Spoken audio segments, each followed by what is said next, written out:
Hi friends, అందరు ఎలా ఉన్నారు?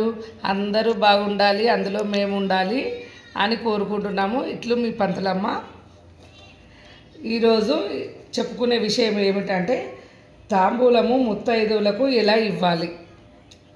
ఎలా అంటే బొట్టు పెట్టి తాంబూలము ఇచ్చేటప్పుడు తమలపాకు చివర్లు, అరటిపళ్ళు చివర్లు ఇచ్చేవారి వైపు కాకుండా వ్యతిరేక దిశలో ఉంచి ఇవ్వాలి. చివర్లను వారి వైపుకు ఉంచి ఇస్తే మీది ఇచ్చిన తాంబూల ఫలము వృధాగా పోతుంది. తమలపాకులు 3 కానీ 5 కానీ, అలాగే వక్కలు పండ్లు 2 చొప్పున పెట్టాలి. ఏక పండు తాంబూలము ఇవ్వరాదు.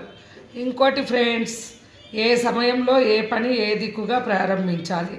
ఉదయము కార్యాన్ని ప్రారంభించదలిస్తే తూర్పు వైపు నడిచి, అదే సాయంత్రం వైపు కార్యాన్ని ఉత్తర దిశగా ప్రారంభించాలి. అప్పుడే అది విజయవంతం అవుతుంది. ఇదే ఫ్రెండ్స్ ఈరోజు మీకు చెప్పదలుచుకున్నది. మంచిగా కామెంట్ చేయండి, సబ్స్క్రైబ్ చేయండి, లైక్ చేయండి, షేర్ చేయండి.